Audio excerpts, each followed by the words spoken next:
নমস্কাৰ, মই ৰঞ্জন। মোৰ চেনেললৈ আপোনাক স্বাগতম জনাইছোঁ। আজি মই এটা অৰ্ডাৰ থকা ছবি আঁকিবলৈ লৈছোঁ। এইটো হৈছে আমাৰ অসমৰ জাতীয় উৎসৱ, সকলোৱে জানে, বিহুৰ দৃশ্য। এইটো ক্লাছ 6ত পঢ়া ল'ৰা এজনৰ বাবে, ছাত্ৰজনৰ বাবে মই এই ছবিখন আঁকি আছোঁ।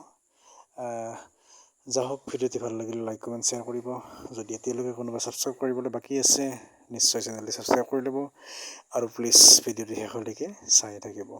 চাওঁতে দুৰ্গা পূজা সমাগত আহি পালেই আমাৰ ইয়াতো এইবাৰ 11 দিনীয়া কাৰ্যসূচীৰে হ'ব। বহুত উলহ মালহেৰে বৃহত্তৰ হাপুৰ দুৰ্গা পূজা হ'ব। আমাৰ চামগুৰি অঞ্চলত দুখনকৈ দুৰ্গা পূজা হয়, হাপুৰ আৰু বেজবৰী আশ্ৰম। এইবাৰ হাপুৰত 11 দিনীয়া কাৰ্যসূচীৰে 5খনকৈ থিয়েটাৰ থাকিব, লগতে বাণিজ্য মেলা আদিৰে থিয়েটাৰ, বিভিন্ন এই ধৰণে পূজা বহুত ডাঙৰ অনুষ্ঠিত কৰা হ'ব। আপোনালোক আহিব, যিসকলে হাপুৰত দুৰ্গা পূজা দেখা নাই, চামতলৈ আহিলে। এয়া চাওক, মই ল'ৰাজনৰ বাবে ছবিখন আঁকি আছোঁ। এইটো আপোনাৰ ছফ্ট পেষ্টেল কালাৰ ব্যৱহাৰ কৰা হৈছে।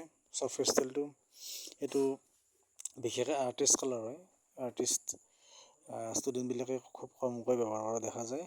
আৰু কি বুলি কয়, এইটো কালাৰ কৰিলে কি ভাল, আপোনাৰ মোটামুটি ৱাটাৰ কালাৰ টাইপৰে। কেনেকুৱা, যদি ডাঠ সেউজীয়াটো আপোনাৰ প্ৰথমতে দিয়া যায়, তাৰে পৰা যদি হালধীয়া হৈ দিয়ে, যে হালধীয়া ৰংটো ফুটি উঠে। কিন্তু যদি আমি পেষ্টেল কালাৰেৰে প্ৰথমতে সেউজীয়া হৈ হালধীয়া দিওঁ, তেতিয়া মানে হালধীয়াখিনি ফুটি নুঠে।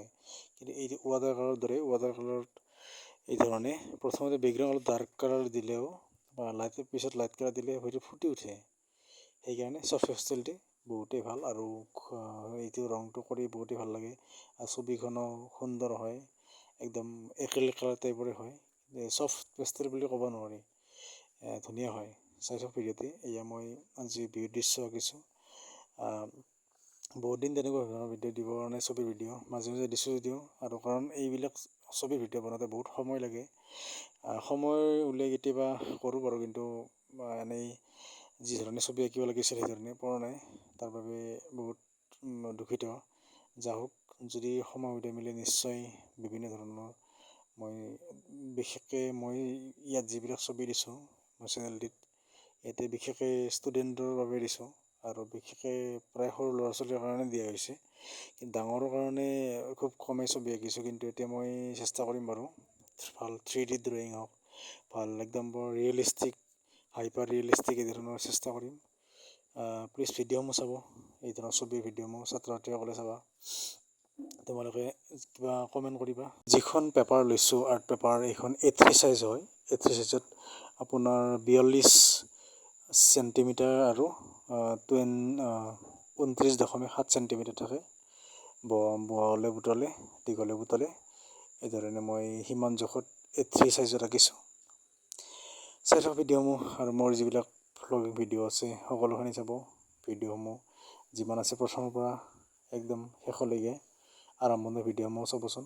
আৰম্ভণিৰ ভিডিঅ'বিলাক বহুতেই চোৱা নাই চাগে, ভিউজ কমি আছে। আৰু ছবিৰ ভিডিঅ' জানেই বনাওঁতে বহুত কষ্ট হয়, কিন্তু সেইমতে ভিউজটো কম আহে।